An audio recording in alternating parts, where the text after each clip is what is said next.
See care in a new light at Madonna Rehabilitation Hospitals, where top medical minds lift you up, where the very best in specialized rehabilitation brings out your very best, where over 60 years of breakthroughs in research and technology spark your newfound strength.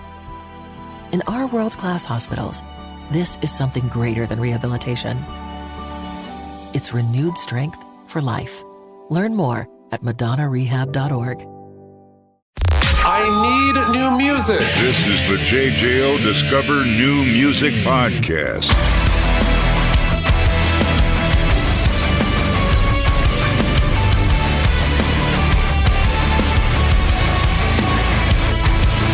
My guest really is no stranger to the JJO family. We've been with you guys for how many years? I think since we started, Sevendust has been a part of the JJO family. You guys have been there since the beginning of our career, man, and it's been a pleasure to have known and grown up with you guys and grown up with the community, the towns, and everyone around the area, man. It's been a blessing for us. Well, we got the good end of the deal here, man. We get Sevendust over all the time. I tell you what, I think we're doing really well with this deal. I love it. Right on. Lajon Witherspoon of Sevendust joining us today, and let's get right to it, man. 14th studio album. We're inching up, and I don't want you to feel old with this statement, but we're inching on 30 years of Sevendust, multi-generations, maybe even some grandfather Sevendust fans taking their grandkids to Sevendust shows. Absolutely. What an incredible sight to see now. I turned 50 last year. I feel like 50 is the new 30s almost for anyway. I know it's not. But you know what, man, to look out in the audience, and I don't say fans, I say family. And it's so true when you say that. If I'm 50 and I have 3 kids, now this guy that's my same age has kids and grandkids, and they're all coming to the Sevendust show. And it's really cool to see, to be a part of something that's I feel like it's been a family affair since the day one. So it's amazing to see. I can only imagine. And it's been so cool to see that grow. And again, one of the hardest working bands is Sevendust. You guys have been pounding the pavement for so long, and now seeing that next step and 14 albums, I guess, as an artist, and maybe this is a cheesy question, but what's kind of the feeling on that? Because especially with as long as you guys have been on the road making albums and seeing now all of those fans and that 14 albums, kind of surreal at this point? Well, you know what? That's a good question. Yeah, maybe because of the pandemic, I think it made us all kind of realize that we can never really take anything for granted in life, not just our jobs, but our families and everything. But I think it kind of put us in a perspective of, wow, when they do let things back to normal, we will be the last people to go back to work anyway, because concerts were always like this and everyone's that close. So It was very scary. And I think with writing this album and going back into the studio together as a band and as family, and us not being able to be together too because of the pandemic, once we got back in there, I just felt like that energy was focused on the future and what things would be like after we got out of that. And that's what we were able to do. And I feel like we put that into the album.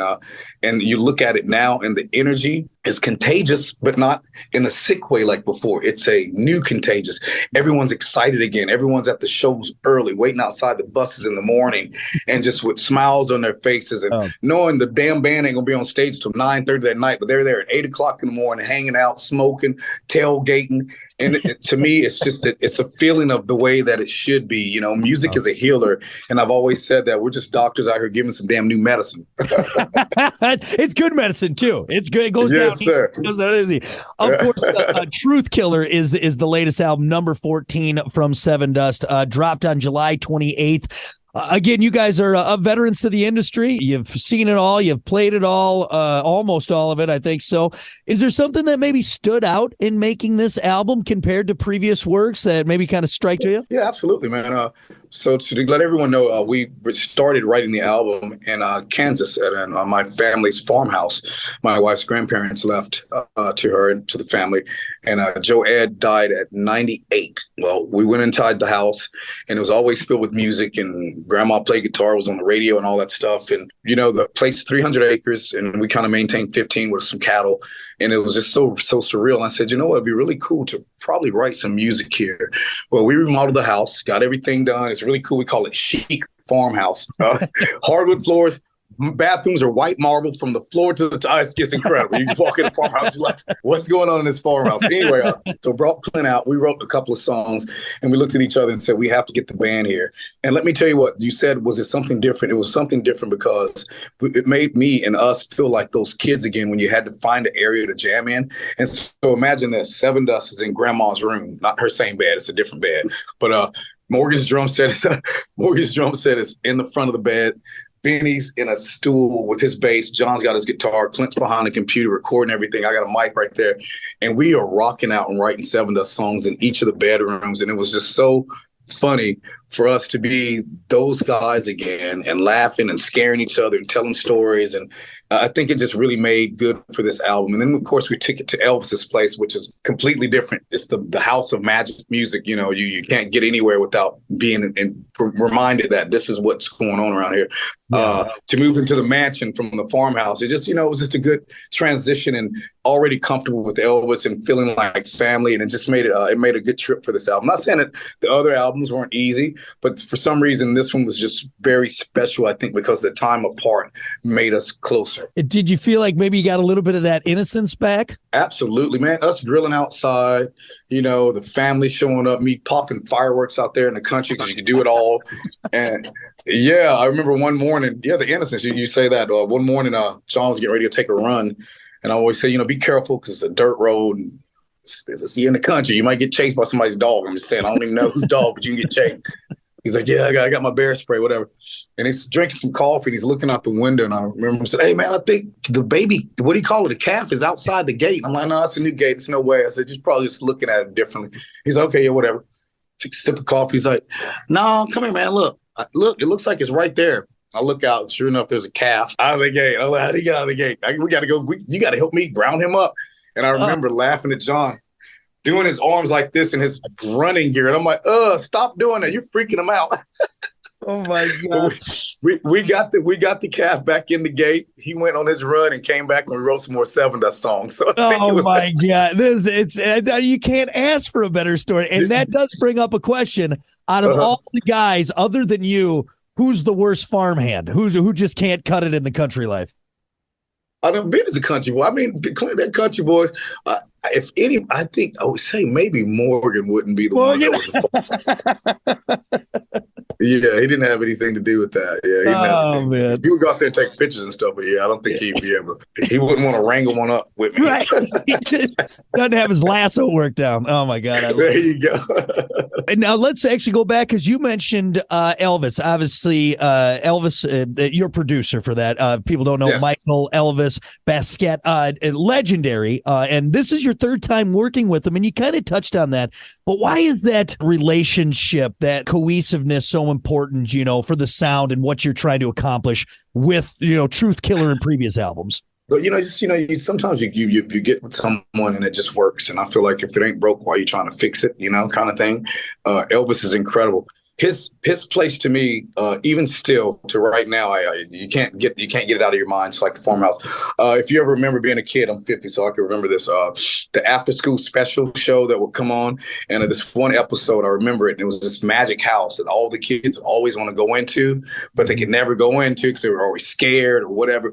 I forget how they ended up getting in the house, but once they got in, it was like, this is the magic house. That's what Elvis's house is like. Once you go through those doors, you're like, we can jam in here.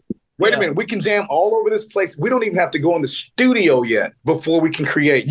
He's already got us a room set up in this big, beautiful room, live room. Then in another room, there's guitars, vocal set up in the bedrooms, a vocal set up, guitar set up in another bedroom. So there's a constant working area around from the upstairs to downstairs, the indoor pool. I mean, it's just like you don't have to leave the house. And that's what we do. We get up from noon or 11 until midnight. That's our schedule from Monday through Saturday. Maybe we take off Sunday or Saturday, whichever day that we decide to take off. But that's how we do it. We bang it out, man. We work hard. And working with Elvis is easy. And the team is family, Jeff and Porterhouse. It's like, it's crazy how well we work together. And then when I go in there to do vocals, I might let the guys hang out for like maybe first verse of a song. And I look over to Elvis and I say, and then everybody's out. Next thing I know, somebody's looking in the mirror at me, looking in the window like, hey, I know you just kicked us out. Yeah, but that's how we do it, man. We like to get down to business. Well, again, Truth Killer, the latest album. Again, it's out now. 14th studio album is what we're talking about for everyone out there. And everyone listening right now already knows because they're diehard Sevendust fans, and everyone's already had it marked on their calendars. So we're excited that we finally get it. Listen, rate, share, subscribe. Discover new music now at WJJO.com, in the JJO app, or wherever you get your podcasts. Rock has a new interview every Thursday evening between 6 and 7. 94.1 JJO. I need new music. This is the JJO Discover New Music Podcast. I shut down, I'd rather be left out. I used to need so much more from you. Now I'm a bit colder. No, You got a favorite track on the album? I asked that question a lot, and it's always interesting to see if there's one that maybe speaks to you. Man, on this album right now, I think just so many are my favorite. Each one of these songs are very special because I remove myself also from the album after we record it. So I'm, again, now learning it. I really don't like to let it dwell on me. And then when it comes out, I'm tired of it already because I've been listening to it for 3-4 months. So the album is really, I feel like it's really special in each song. But something very, I guess the Might Let the Devil Win is very special too, because it's something that we put out that I feel like a lot of people are like, oh man, that song's weird, but I feel like it could possibly be one of the heaviest Sevendust songs that we've done. If you think about the way the song is constructed and music, the way that I look at it, I go to a symphony. It's so funny. You see people like being all proper and everything, which is fine. I love that. I love being classy and all that, but it's some of the heaviest shit. You got people on strings that are doing this and strings and shit are busting, smoke going everywhere. You know what I'm saying? They're rocking down there, man. They're stranded. You know what I'm saying? So, I look at music differently than I think a lot of people. Well, again, there's not a bad. Everything. You know what? Everything and Fence are in the set right now. We're getting ready to put like Truth Killer in and on the next tour. So all these new songs are my favorite, man. But yeah, everything right now, performing it live, it's so funny. You never know how songs are going to go over well. Fence has been going over great, and everything the other night, I noticed that I was like, oh my God, where are we at? We're maybe in Connecticut or something at Foxwood Casino. Am I saying it right? And all of a sudden, I'll tell you what, the crowd was dancing right when it came on, and I kind of looked around at the guys and I was like, they're getting it, they're doing it without anything. They were all just bouncing, so that was good. That was a good thing. Just feeling it, man, because I know you put out that new album, and especially for as long as you guys have been doing it, it's like, oh, I hope people don't just use this as a bathroom break or to go get a beer. So it's nice to see when they're already vibing it. Absolutely, man. In the days of getting the albums due is so crazy because you get on the radio and they might play 1 or 2 songs and then people lose interest. I just hope that this album is one of the albums that people really listen to and go down, and hopefully this is bringing us out of the darkness that we were in the past. I don't think you have to worry about that. There's not a bad second on that album, and we are getting it. Again, Truth Killer out now. 14 albums in. Again, I've mentioned that, and I hope I'm not beating that across your head and going, oh my God, am I getting old? Am I getting no, guess what? It's a pleasure. I'm proud of that. Is there a number that you guys are going to be satisfied with? Are you going to Rolling Stones it all the way until you can't anymore? Are we going to have to pull you off the stage? You know what, man? I feel like it's a new beginning for us for some reason with signing a new record deal and all the energy behind it and the excitement. So I don't know when there's a time. I know it's one day we're going to have to stop, but I don't want to put out there in the press that, we're getting ready to shut it down next week. And then we're doing our the end of the life tour, and then show back up a month later talking about that was our farewell tour. No, you know who I'm talking about. Some cats out there that do that. There's a few. And guess what? They're some of my friends, and I know them. I'm like, hey, man, I just saw you on a golf cart waving to the audience with a Frank Sinatra song playing at the end like it was the last time you were ever going to do anything again. Right, guess what? I bought the farewell tour T-shirt, and now I got to buy another one. That's ridiculous. Exactly. So I hope that we can continue like that, man. Good. Yeah, we do too. We don't want it to. Right on. Right on. I love it. All right. Well, hey, we're gonna do rapid fire, but I have one more question, and this is I'm going to go back a ways into the early days of Sevendust. Now, for legal reasons, many years ago, you guys had to change your name. All right. You had, and eventually you settled on Sevendust. However, you had two other ones, which was Rumblefish and Crawlspace. If you didn't have to change it to Sevendust, did you like Rumblefish or Crawlspace better? What would you have stuck with? Probably Rumblefish, because Crawlspace it was so dark. But let me tell you the reason that we couldn't use that name. So in litigation, all of a sudden, this guy shows up out of nowhere and he's like, "That's my name and I own it." And we found out who it was. It was an acoustic guitar player, a solo guitar player. And his name, he was called Crawlspace. He's like, "You guys don't have enough money to buy this name for me." And we were like, "No, we don't. And we don't want it. You can have it." And I had never heard of that name band again. The movie.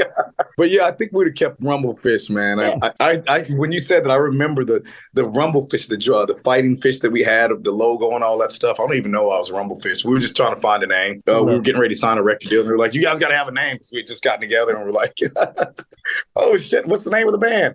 And Benny came in one day with a can of a thing of Sevendust is what it's called, pesticide. Right. Yep. You see it at Walmart and like Home Depot, and you see the big thing of it.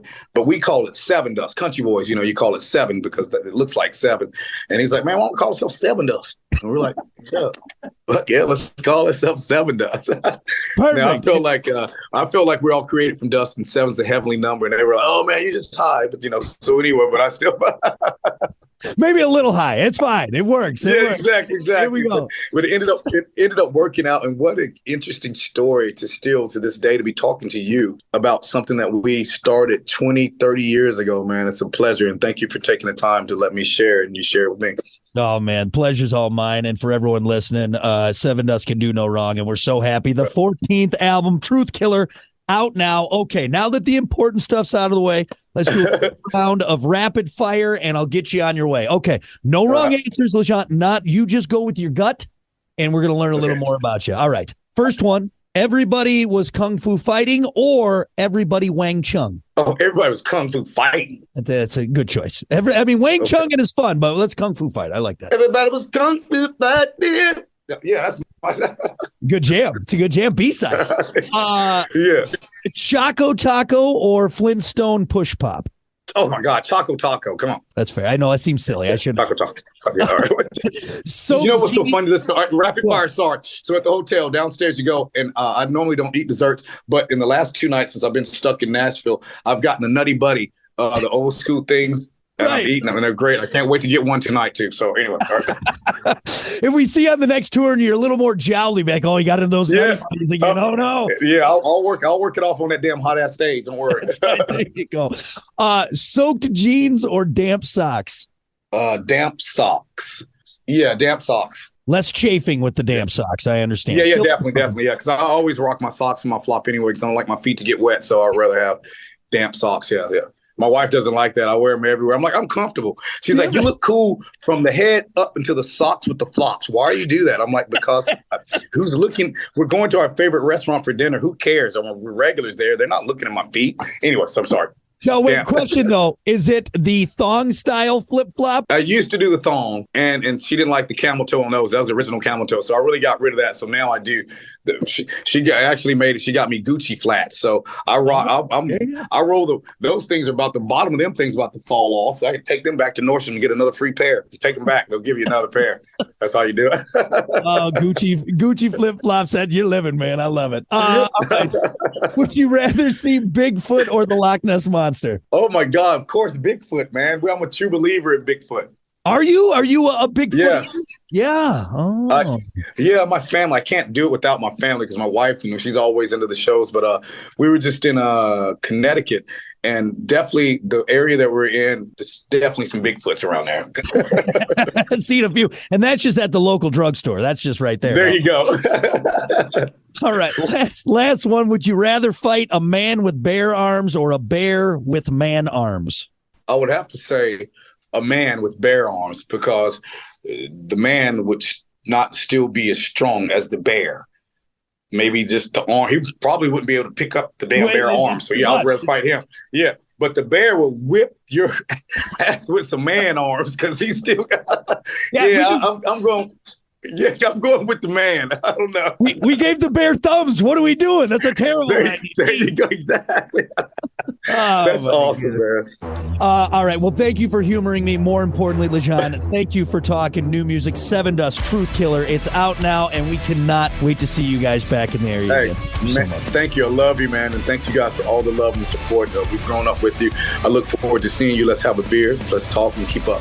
Well, we'll do it, buddy. We'll talk more fighting weird mythological creatures together. That's what we'll do. Yes, I love it, man. Take care, brother. Lajon, thanks, brother. I appreciate it.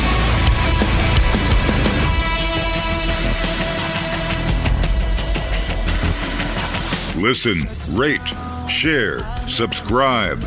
Discover new music now at WJJO.com, in the JJO app, or wherever you get your podcasts. Rock has a new interview every Thursday evening between 6 and 7. 94.1 JJO.